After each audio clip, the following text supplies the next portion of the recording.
¿Qué vamos a hablar con ellos y cuál es el tema del día? ¿Por qué razón queremos poner nuestros ojos sobre la nueva generación de la política? A ver si con ellos podemos pasar esta página que tenía y que tiene tan acongojado a mucha gente en el país, pero sobre todo que lo expresaba hoy nuestro compañero Oscar Montes. Oye, permíteme, deme una licencia, Camila, empezando un poco poético.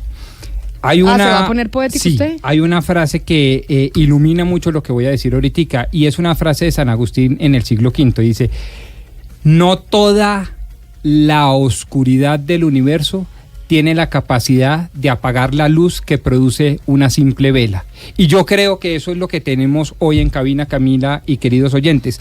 Tenemos gente que ilumina, que con ideas, con claridad, con trabajo, con realizaciones, está tratando de proponerle a este país soluciones eficaces. Por eso hemos venido preguntando desde la primera hora de la mañana: usted, querido oyente, ¿cree que las nuevas generaciones de políticos, de líderes, van a ser capaces de proponer soluciones eficaces para el desarrollo? Yo voy a decir que sí, regáñeme, pero lo voy a decir, yo creo que sí, y este es un ejemplo de eso, de distintas vertientes políticas, con distintas cosmovisiones, seguramente con distintas cosmogonías, pero son capaces de construir colectivo. Y entonces empiezo por mi derecha, si le parece. Voy a saludar al representante a la Cámara por el Partido Verde, Mauricio Toro, quien es uno precisamente de los nuevos políticos en el Congreso de la República, en la Cámara de Representantes, y que lo consideramos como una nueva generación. Representante, gracias por estar acá. Camila, muchas gracias. Rodrigo, Ana Cristina, muchas gracias por la invitación y estoy contento de estar otra vez aquí. ¿Y usted cree que sí, que ustedes van a tener por lo menos una propuesta distinta, ya que las generaciones pasadas no pudieron? Es que la semana pasada tuvimos un golpe muy duro y yo, que tenía esperanza, el doctor Pombo menos, yo tenía esperanza, dije, mi generación tampoco fue. No, yo creo que sí, esta es la oportunidad y creo que los que hemos llegado hemos demostrado que sí se puede, que nosotros sí podemos construir el país en el que queremos vivir para no tener que vivir en el que nos dejaron, que es lo que hemos dicho siempre y es lo que hemos venido trabajando. Y del Partido Liberal, el representante Juan Carlos Lozada. Representante, también usted bienvenido nuevamente a esta cabina. Muchas gracias, Camila, por supuesto al doctor Rodrigo, Ana Cristina, a todos los que están con nosotros en Cali y en Barranquilla. Para mí es un gusto estar aquí de vuelta y sobre todo con estos dos compañeros que además son amigos. El doctor Vallejo es compañero mío de la Comisión Primera, el doctor Mauricio Toro y yo, pues nos une además una amistad personal, así que pues bueno, interesantísimo debate, pero además de ello, decir que yo también estoy de acuerdo con que esta nueva generación está construyendo una nueva narrativa de la política. Creo que el reto va a estar en si esta nueva generación de la política es capaz de sentarse a conversar. ¿En qué términos vamos a conversar? Pues yo creo que una de las enormes dificultades que ha tenido la política tradicional es justamente que ha planteado el debate desde la confrontación y no desde la construcción, y creo que ese es precisamente el capítulo que la política hoy tiene que superar. Y eso me parece importante para saludar al representante a la Cámara del Partido Centro Democrático, al doctor Gabriel Vallejo. Doctor Vallejo, usted también mil gracias por estar aquí con nosotros. Camila, mil gracias a ti, a Ana Cristina, a Rodrigo, a todos los oyentes de Blue, a mis dos compañeros de Cámara de Representantes, Mauricio y Juan Carlos. Y sin duda alguna, Camila, yo creo que no podemos perder la esperanza. Jamás, la esperanza es lo último que se pierde, y más para defender lo único que tenemos, que es nuestro país. Yo, sin duda alguna, creo que este país tiene un mejor futuro, y aquí tenemos un propósito, que es recuperar dignificar mejor nuestra política. Platón tiene una frase, o se la atribuyen a él: el precio de desentenderse de la política es estar condenado a ser gobernado por los peores hombres. Y yo creo que parte de lo que le ocurre a la sociedad colombiana es que nos desentendimos del ejercicio político, y obviamente a veces tenemos esos sinsabores, pero aquí estamos transmitiendo esperanza y mucha energía para que este país logre transformarse en lo que todos queremos. De eso se trata, y en ese ejercicio estamos en este programa desde el viernes, de mirar cómo podemos transmitir esperanza y construir desde la diferencia, para que no tengamos estas noticias que nos estaba narrando Hugo Mario del asesinato a políticos en el Cauca, que noticias como estas no estábamos cubriendo en elecciones desde hace mucho, Ana Cristina. Hace mucho no cubríamos estas noticias en elecciones. Sí, Camila, y es que además en el cambio no solamente está cambiar las noticias, sino que cambiar esas noticias está en el cambio de discursos, mirar cuáles son esos discursos y esas prioridades que vienen en las nuevas generaciones para poder atacar esos males que vienen desde antes. Y por eso el representante Lozada decía algo que me parecía importante, y le pregunto a usted, doctor Vallejo, y es: la diferencia entre las nuevas generaciones políticas, entre los jóvenes, es que podemos pensar distinto, pero no estamos en ese enfrentamiento verbal tan aireado que le vemos a los grandes, que es que constantemente vemos a los grandes políticos enfrentándose y diciéndose unas cosas espantosas. Desde las, digamos, nuevas generaciones del Centro Democrático, ¿lo ven así también, que el discurso debe ser distinto y la forma, sobre todo, distinta de enfrentarse con los contrarios? Porque uno ve a una Paloma Valencia, uno ve a Paola Holguín, uno ve con unos discursos muy fuertes contra el contrario. Camila, mira, yo creo que el ejercicio político parte de la discusión indudablemente. A veces entendemos que la vehemencia y la determinación, pues entendemos que a alguna gente no le gusta. Yo lo que creo que lo importante y el reto de esas nuevas generaciones de la clase política colombiana, uno, es aprender a respetar la diferencia, por encima de todo. Cuando yo logro respetar esa diferencia del otro, que no piensa como yo estoy pensando, yo creo que es un principio fundamental. Lo segundo es aprender a construir sobre lo que nos une. Yo le puedo asegurar, Camila, aquí hay 3 congresistas de 3 partidos políticos distintos, con posiciones distintas en algunos temas, pero si hacemos un listado de temas que nos ocupan, yo le puedo asegurar que hay muchísimas coincidencias. Cuando logremos entender que trabajemos sobre esas coincidencias, yo lo denomino a veces el propósito superior de este país, entraremos a transmitirle eso a los ciudadanos. Pero el ejercicio político es de debate. A nosotros no nos puede dar temor debatir. Con Juan Carlos, que es un hombre vehemente, usted no se imagina los discursos que, que se echa ese hombre en la Cámara con vehemencia. Yo creo que no, parte del apasionamiento con el que uno como político hace. Yo soy un hombre apasionado y a veces también me manifiesto con vehemencia, pero siempre respetando la diferencia del otro. Pero entonces, por ejemplo, Juan Carlos, ¿qué hacer para decirle a la gente como yo, de mi generación, que dice, oiga, viendo lo que pasó la semana pasada, pareciera que no tuviéramos esperanza ninguna? ¿Por qué razón? Porque veíamos a los políticos diciendo, ay, lo que pasó con Iván Márquez es culpa del plebiscito, que acá me lo dijo el doctor Pombo. Que lo que pasó con Iván Márquez es culpa, decían los otros, del Centro Democrático y de los del Centro Democrático, que no hicieron sino atacar el proceso de paz y no permitieron que se cumplieran los acuerdos. Que lo que pasó con Iván Márquez es culpa del gobierno del presidente Duque porque no está implementando los acuerdos, en vez de buscar una salida, que era lo que intentábamos nosotros la semana pasada. Y ahora, ¿qué hacemos en vez de echarnos culpas? Pues Camila, usted participó en un evento al que yo le invité, y le voy a poner exactamente la misma metáfora que ese de una persona muy sabia hacía en el escenario.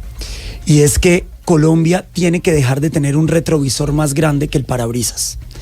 Digamos, uno solamente puede mirar hacia adelante mirando al parabrisas. Pero resulta que es que este país creó un retrovisor que está empañando el parabrisas, que lo tiene absolutamente tapado. El parabrisas, el espejo retrovisor es necesario en la justa medida en que viene en los carros, que es una porción chiquita del parabrisas. Pero si constantemente, permanentemente estamos mirando hacia atrás, es absolutamente imposible que miremos hacia adelante. Nosotros, esa es la fórmula perfecta para estrellarse cuando uno va manejando un carro, y eso nos puede terminar pasando como nación.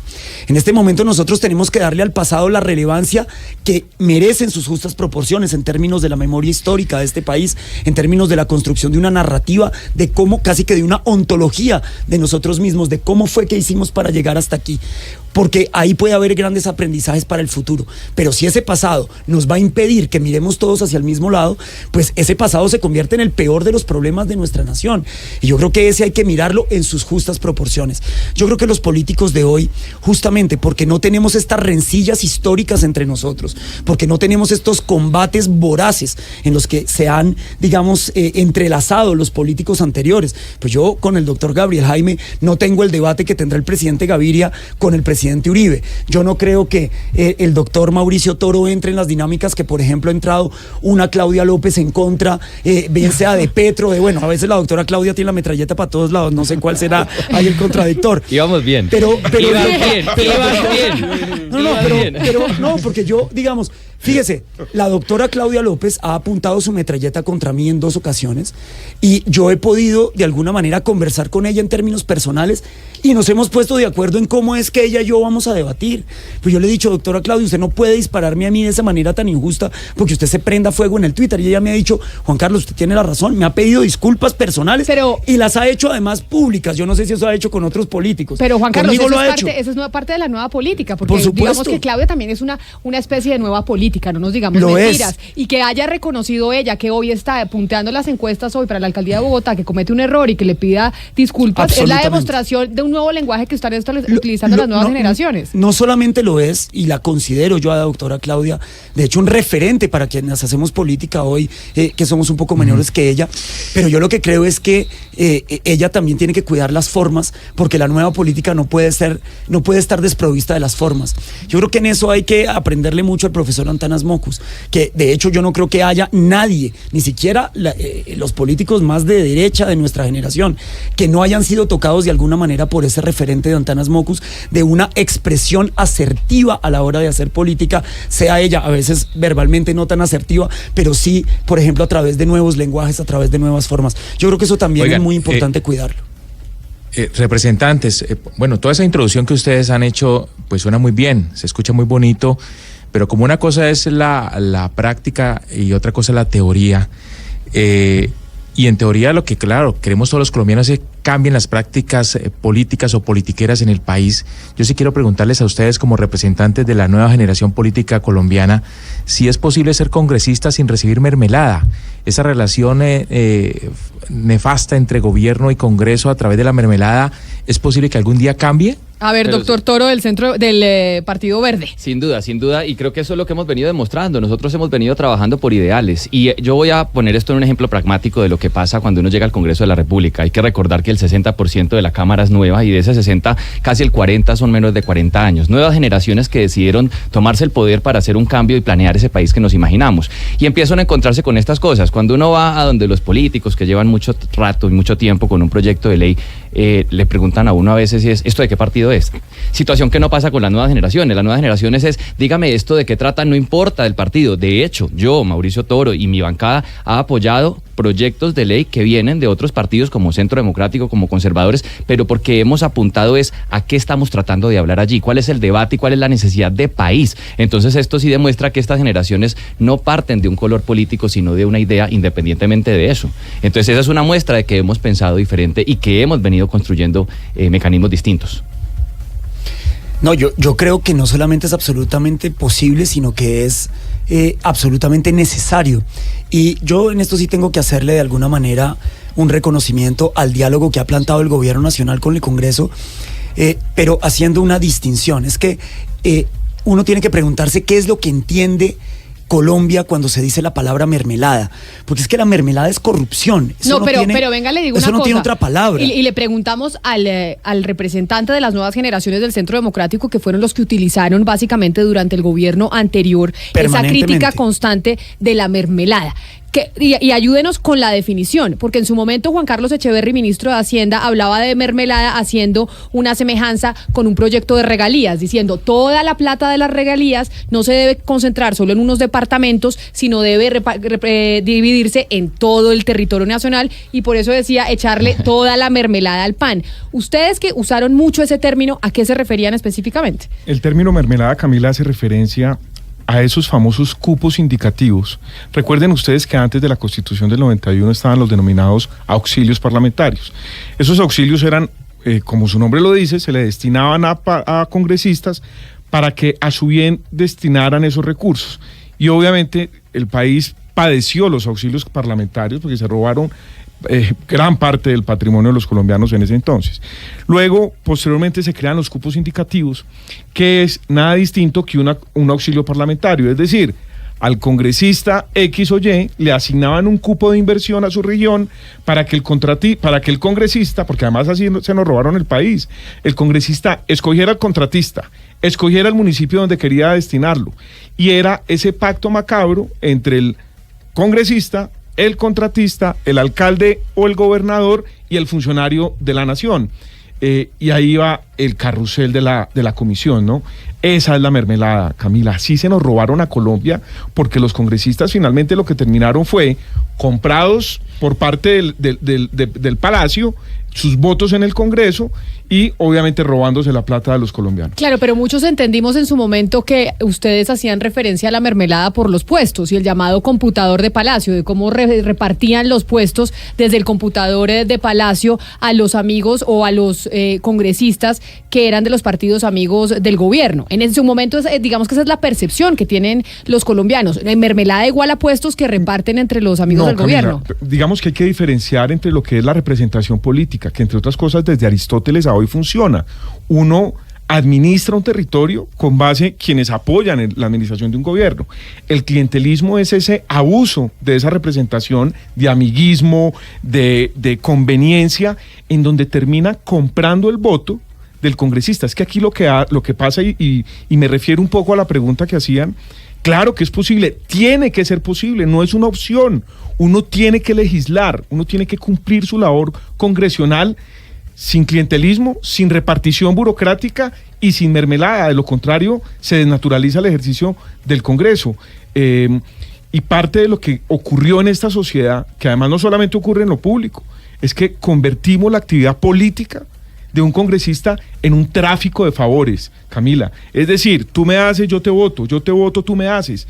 Es parte de la pérdida del norte que tenemos como nación, y es que convertimos la actividad política en ese tráfico de favores que se desnaturalizó por completo se convierte en la forma de robarse este país. Quiero decir una cosa ahí, y es que me quiero devolver al tema de cómo si las nuevas generaciones estamos pudiendo trabajar y romper esas estructuras que en algún momento se utilizaban. Hoy nosotros, voy a hablar del ejemplo de la bancada por Bogotá. Doctor Gabriel no hace parte de esa bancada, usted tiene la de Antioquia, pero en Bogotá hay una historia muy interesante y somos 18 representantes de todos los partidos políticos. Mauricio, Risaralda. Cafetero al final. Perdón.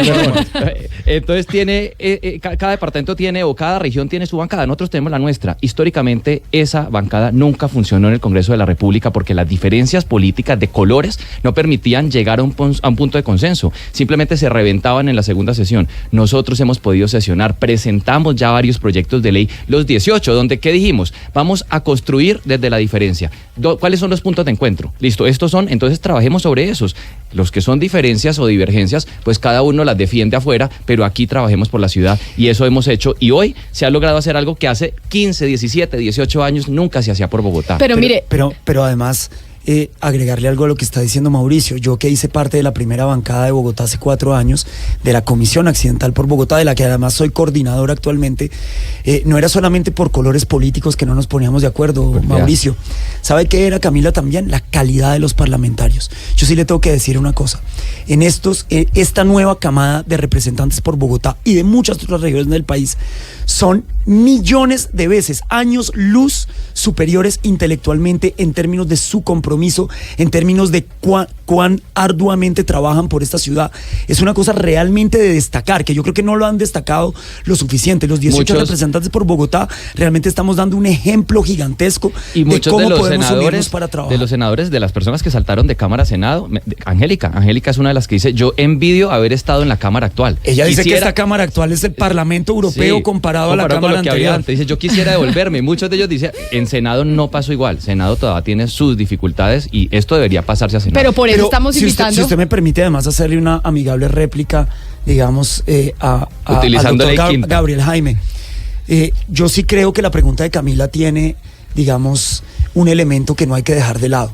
Y es que cuando ustedes estuvieron en la oposición al presidente Santos, ustedes sí confundieron todos los términos.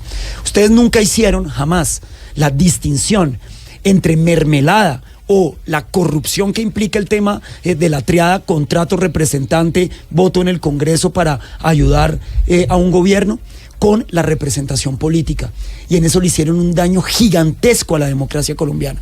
Porque mientras la señora Merkel vuelve y se elige y tiene que, por haber ampliado el espectro de su base política que la reelige, tiene que rearmar el gabinete para poder hacer entrar a todo ese espectro político, ustedes no hicieron otra cosa que, digamos, meter dentro de ese paquete de corrupción la participación política.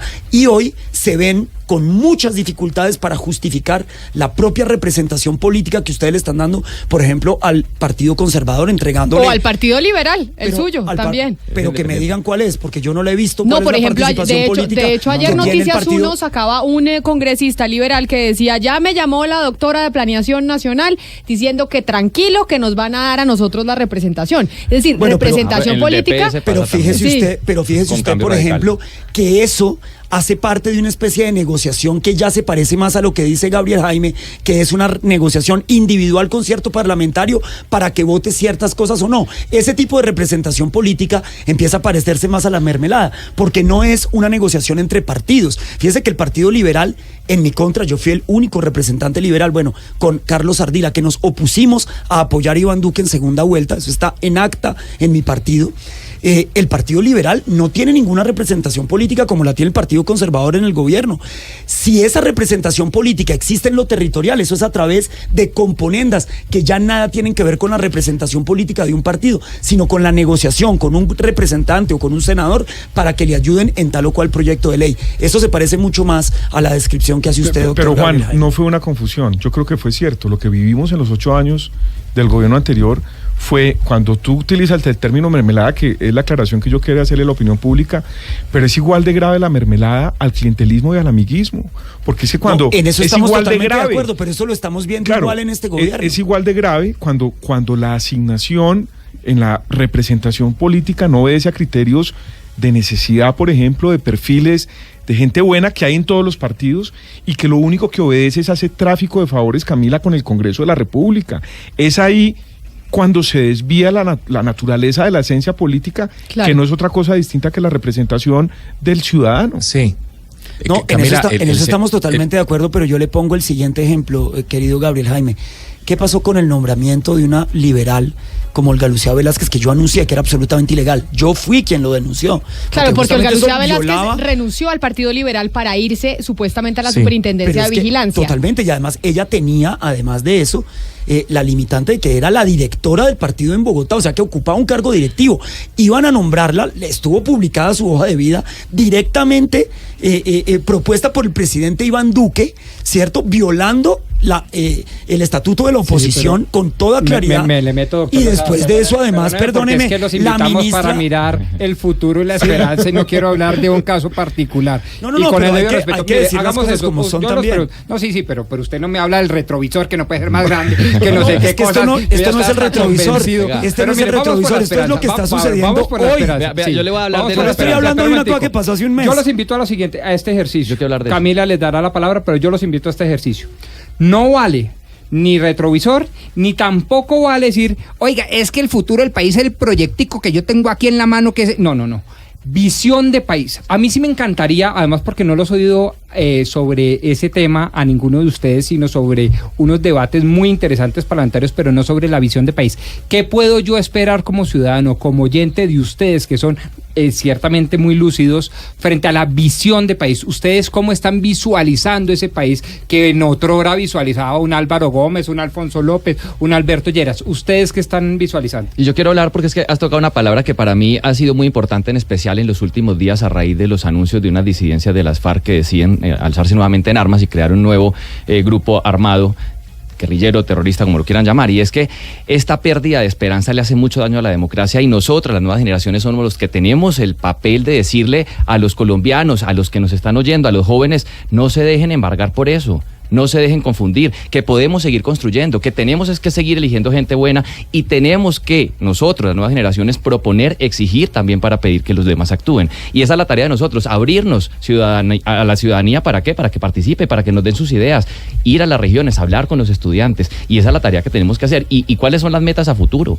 Las metas a futuro tienen que ir para que nosotros, esta nueva generación, ponga en el plano político las conversaciones que se tienen que poner. Las conversaciones no solamente sobre la paz, no solamente sobre eso, sino sobre el medio ambiente, Ana sobre el Cristina. desarrollo productivo, sobre los emprendedores. Esas son las conversaciones, los estudiantes y el derecho a la educación es lo que ellos están Si esperando. vamos a mirar esas conversaciones que han sido las habituales, miremos a los patriarcas, los que vienen de antes con la política y que han tenido unos temas en el centro. Ustedes quieren poner otras agendas. Quiero, para los tres, hablemos de esas nuevas agendas que vamos a poner en la mitad de la conversación y romper un poco con esa conversación tradicional con la que nos han tenido durante tantos años. De alguna manera ir en contravía contra lo que han dicho siempre estos patriarcas de todos los partidos. Doctor Vallejo.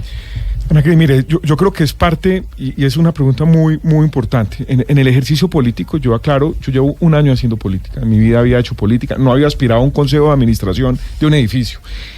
Y me metí a hacer política por una sencilla razón, y es cuando sucede el escándalo del cartel de la toga. Yo soy abogado, amo mi profesión, yo digo que yo no me levanto a trabajar, sino a practicar mi hobby. Yo digo, este país no va bien. Cuando vemos el escándalo de la justicia, yo digo, esta nación, al ver eso, dije, aquí hay que hacer algo, y tomo la decisión de participar en política. Y en el ejercicio político he aprendido y he entendido, sobre todo, digamos, muchas de las dificultades que como país tenemos. Y una de ellas, y en eso que tú preguntas sobre la agenda, yo creo que indiscutiblemente palpamos y nos hemos dado cuenta de la enorme inequidad que hay en Colombia. Colombia es un país altamente inequitativo, especialmente esa brecha que existe con el sector rural. Ustedes no se imaginan, recorriendo mi departamento semana a semana, puedo vivir lo que nuestros campesinos están viviendo, cómo se les están cayendo sus techos, mientras que los programas de vivienda se están concentrando en ciudades, cómo, por ejemplo, no tienen vías terciarias para sacar sus productos. Y cuando yo pregunto y me pregunto, bueno, ¿y por qué esta brecha? Saco una conclusión dolorosa. Y la conclusión que saco es que hay una desconexión entre la clase política, gran parte de la clase política, y esa realidad del país. Yo creo que aquí, ese país que todos queremos, tiene que empezar a concientizarse en ese cierre de brechas sociales, que de la única manera de lograrlo es, por ejemplo, cerrando esa brecha social con el sector agropecuario. Si nosotros no cerramos esa brecha, este país jamás podrá tener la paz que todos queremos. Hay algo muy interesante. Hace un rato salió un artículo en un medio de comunicación que habla sobre innovación legislativa y sobre los mecanismos de participación política que tenemos que abrir los nuevos representantes y los nuevos congresistas a la ciudadanía. Yo me acuerdo que hablaban de diferentes casos de hackear la política y es cómo lograr que los ciudadanos entren en esa participación. Yo no sé que no se puede hablar de uno, pero hace unos días nos funcionó un ejercicio muy chévere que era Te invito a un tinto. Lo que hicimos fue una estrategia de decirle a la gente, entrar al Congreso de la República es un camello, un ciudadano cualquiera no tiene ni idea cómo puede entrar y no sabe además que puede entrar. Sí. Entonces nosotros lo que hicimos fue viernes y sábados en una página se podían inscribir para que vinieran y hablaran el Te invito a un tinto. 15 minutos, cuénteme qué es lo que usted tiene, qué necesita, cuál es su problemática, para yo saber primero si la puedo resolver desde el legislativo y si no, decirle, venga, esto es un tema del ejecutivo porque también hay un desconocimiento grave de las capacidades que puede tener un legislador frente al ejecutivo y explicarles.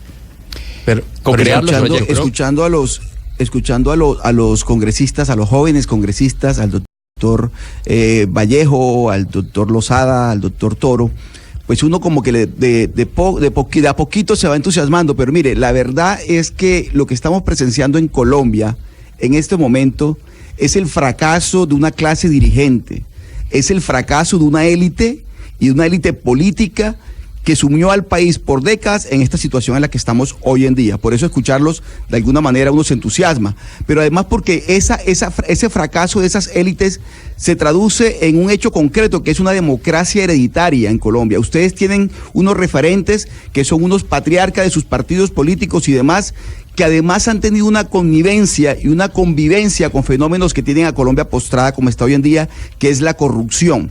¿Cómo esperar que ustedes, que han tenido esos referentes, que han tenido como personas a las que pueden emular en un futuro, este tipo de personas, ¿cómo esperar de ustedes que sean distintos cuando el referente son ellos?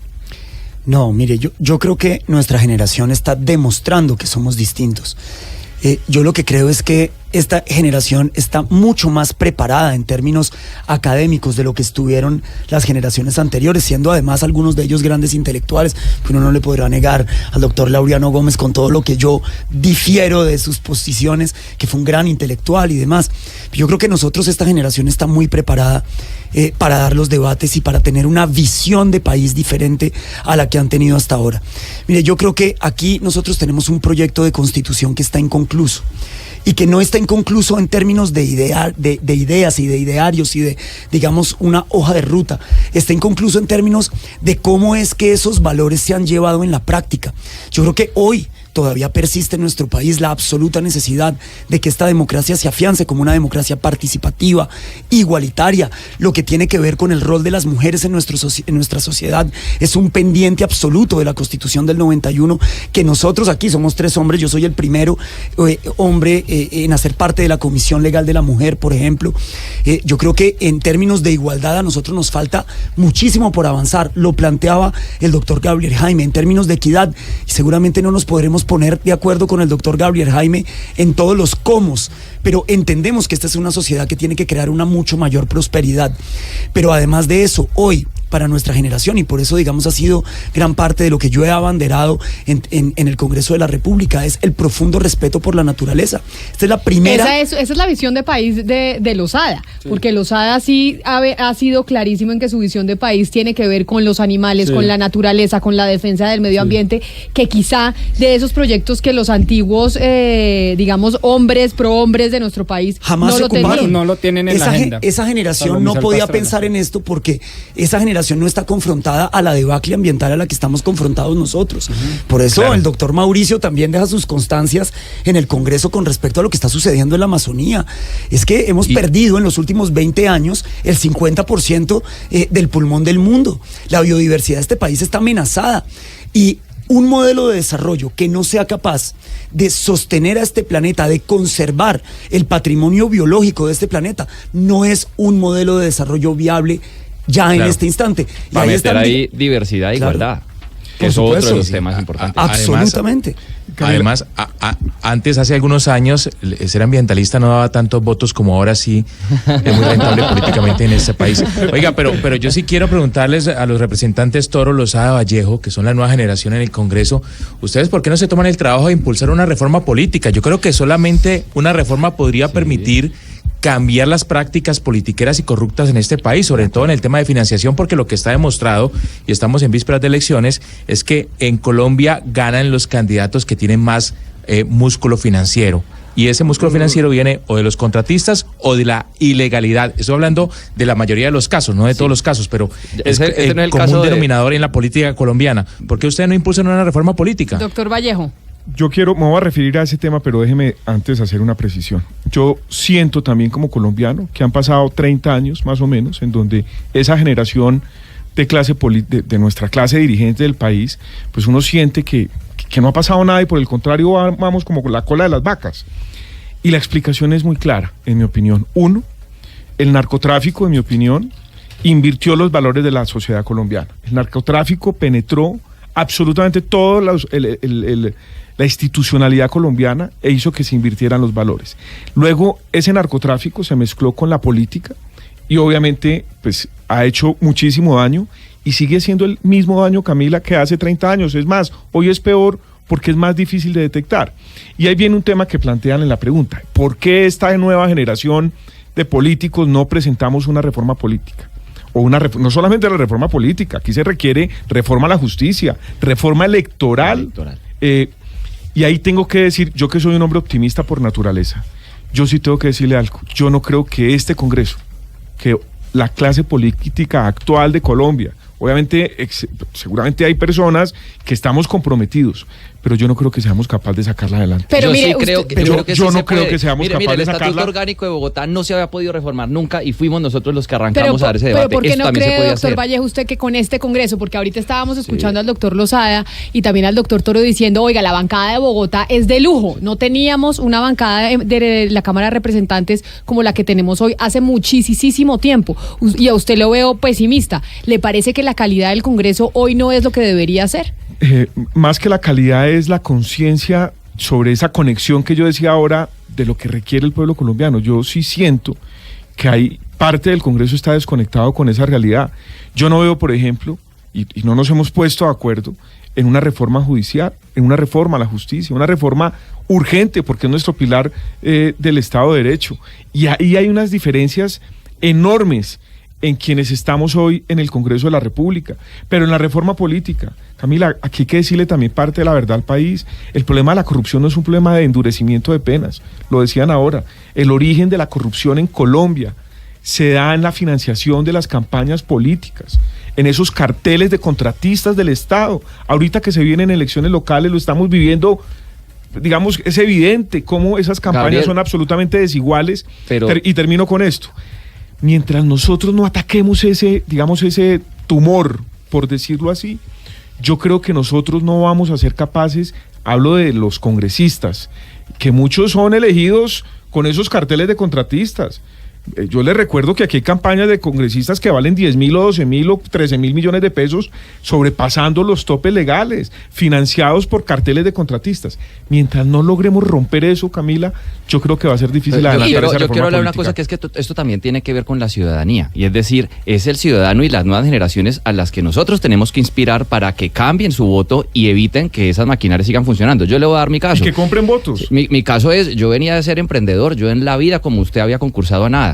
Y resulta que empezamos a inspirar a otros, a generar otros mecanismos de diálogo y de participación, a decirles tenemos que llegar porque no hay otra manera, nadie va a construir el país que queremos si no somos nosotros. Y empezamos a inspirar, y yo, y creo que Juan Carlos, en Bogotá nos enfrentamos a campañas multimillonarias. Mi campaña costó lo que costó la venta de mi carro, pero yo encontraba campañas de 1.000, 2.000, 3.000 millones de pesos y las logramos derrotar. Somos milagro de la democracia, a mí no me cabe la menor duda que somos un milagro de la democracia, pero ojo que somos minoría. Sí, pero mire una cosa, se puede. Doctor Gabriel Jaime, yo lo que creo es que sí hay una escisión hoy en la política nacional entre lo que sucede en una ciudad como Bogotá y lo que sucede en el resto del país. Y cuando uno habla con los compañeros, yo que tengo una bancada numerosa... Cuidado que le sale Oscar diciendo que nosotros aquí en Bogotá creemos que somos mejores que el resto. Pero hay una escisión, ¿en qué sentido? Yo vengo de una bancada numerosa, la más grande de la Cámara de Representantes, soy el único representante por Bogotá de mi bancada, es decir que todo el resto de mis compañeros son de regiones. Los liberales perdieron 2. Y cuando uno va y ve, porque no te tuvimos en la lista, Mauricio, tú hubieras engordado esa lista, tú que eres un liberal de cuna, tú que eres un liberal de cuna. La nueva política. Tú que eres un liberal de cuna, pero la realidad es que todavía no hay un estado de opinión suficientemente fuerte en muchas regiones del país para trancar justamente con voto informado, con voto consciente, esos votos de esa maquinaria. O sea, usted porque no crea que que en Bogotá no hay maquinarias. Claro que en Bogotá hay maquinarias y en Bogotá hay muchas maquinarias. Pero doctor Lozada, es que ahí me permito interrumpirlo. Doctor Lozada, qué pena, pero porque yo esto dije, no es un tema regional, doctor Lozada, y lo digo con todo respeto, solo faltaba ahora que se venga a imponer un determinismo geográfico diciendo que Bogotá es la que tiene que decir cómo vamos a hacer todas las demás regiones. Muy por el contrario. Está eligiendo a Samuel Moreno. Muy por el contrario. Por eso, no se le olvide que Bogotá eligió a Samuel Moreno. Pero perdóneme, es que esto nada tiene que ver con que nosotros lo estemos haciendo mejor que otras ciudades o no. Porque fíjese usted que una ciudad como Medellín también tiene un enorme componente de voto de opinión. Allá a nadie le pueden comprar el voto por una alcaldía de Medellín. A lo mejor lo logrará hacer un edil o un concejal, pero no un alcalde. Pues digamos, yo por lo menos esa confianza tengo de que allá van a elegir, digamos, a través de otros criterios. Lo que yo estoy diciendo es que cuando la participación ciudadana aumenta, inmediatamente esas maquinarias que denuncia el doctor Gabriel Jaime se ven a gatas para lograr los escaños. Y eso no ha sucedido de la misma manera en todas las regiones del país. Pero eso mire, es lo que yo estoy planteando. el caso... Estoy poniendo el ejemplo de Bogotá porque aquí ha sido muy evidente en la elección de este Congreso de todos los partidos. Claro, en el Putumayo tenemos Carlos Ardila, liberal de Putumayo. Claro, hay muchas regiones donde esto se da de esa manera, pero no es en todas. Un Sanquero, que es el representante del Verde, que con Sanco llegó a la política. Ojo con algo, se pueden muchachos. apagar esas maquinarias. Una cosa es elección al Congreso, somos elegidos con voto de opinión. Nosotros no somos ordenadores del gasto. Yo sí quiero ver, Camila, las elecciones de octubre. Yo estoy absolutamente preocupado porque veo que esas maquinarias se activan, esos carteles de contratistas se activan, ese narcotráfico se activa financiando campañas políticas. Y no se les olvide algo. Aquí en Colombia se acaba de decir que hay un montón de representantes a la Cámara que se eligen de esa manera. La dinámica de la política regional y nacional, Juan, parte de la misma base, doctor Gabriel Jaime. Pero termino con esto. No se le olvide que en Colombia no solamente a las personas de menores ingresos les compran sus votos con mercados, con tejas de zinc, con ladrillos. Aquí es transversal, es decir, a la gente más humilde le compran el voto con un mercado y con 50.000, a la clase media le compran con un puesto de trabajo y a las clases poderosas los compran con contratos. Es decir, aquí hay una transversalidad de la compra de votos en Colombia sistemática que finalmente termina participando una parte de la población. Yo lo veo pesimista, compañero. Soy optimista por naturaleza, lo que pasa es que hay que denunciar esto para que la ciudadanía sea consciente de lo que está ocurriendo. Para ir cerrando, se vienen las elecciones de octubre, usted dice, yo soy pesimista. En esa, ustedes cada uno está en un partido, seguramente está ayudando a la candidatura de algún concejal, algún edil, alguna alcaldía en sus regiones. ¿Qué tan optimistas son de esa renovación política que pueda llegar a haber en octubre, doctor Vallejo? En estas elecciones que se nos vienen ya. Camila, pues soy optimista en la medida en que si logramos que ese voto libre de opinión, el que no se deja comprar, reaccione, pues digamos que es parte de la salvación de lo que estamos exigiendo los colombianos. Soy pesimista porque como soy un actor político, ya estoy metido en el ambiente político. Ya sabe cómo es la cosa. Me doy cuenta de ese desequilibrio gigantesco entre esos carteles de contratistas, entre la mafia, activando sus maquinarias. Y uno dice, Dios mío, necesitamos otro milagro de la democracia como somos nosotros. Ahora, los milagros existen y los milagros en la democracia existen sin duda Gabriel alguna. Jaime, acuérdese el debate que estábamos teniendo los tres afuera de la cabina.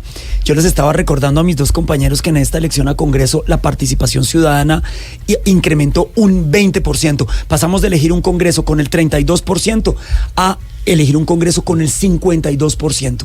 Eso a mí sí que me da mucha esperanza, porque eso lo que quiere decir es que ¿usted es optimista para estas elecciones de octubre? Yo creo que los jóvenes van a volver a salir a votar y que ese voto de esos jóvenes que son más educados que cualquier otra generación que haya pisado este país van a hacer la diferencia. Yo de eso estoy absolutamente convencido. Lo harán más o menos en cada una de las diferentes regiones, pero hoy yo veo una luz de esperanza en la participación ciudadana de los jóvenes que tienen causas y que por esas causas están dispuestos a luchar. Y es un movimiento que se ve en el mundo entero. Greta Thunberg, Fridays for Future, como usted le quiera poner, pero hay unos jóvenes hoy participantes que están haciendo la diferencia en política y los políticos que no reconozcan y entiendan eso van a ser los siguientes quemados en la política. A Gabriel Jaime, yo también he recorrido el país porque tengo candidatos que estoy apoyando jóvenes en todo el territorio nacional y empiezo a encontrar en los debates de todos los partidos políticos, incluyendo Centro Democrático, los conservadores mismos, Cambio Radical, liberales, verdes, gente súper joven que tiene otras ideas y que está participando. Yo, cuando voy a región, pensé que me iba a encontrar con mis candidatos jóvenes frente a unos señores como los que nosotros conocemos, barrigones viejos, con unas ideas antiguas, y no, hay una cantidad de gente joven que yo creo que sí va a poder derrotar esa maquinaria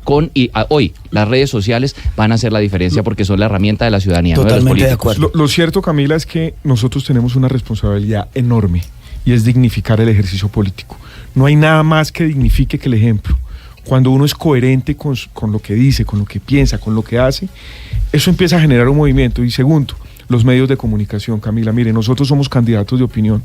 Usted no se imagina a veces lo difícil que es para nosotros como candidatos de opinión, cuando la opinión del país, que mucha de ella la mueven los medios de comunicación, terminan a veces metiendo a todos en una sola ponchera, por decirlo así.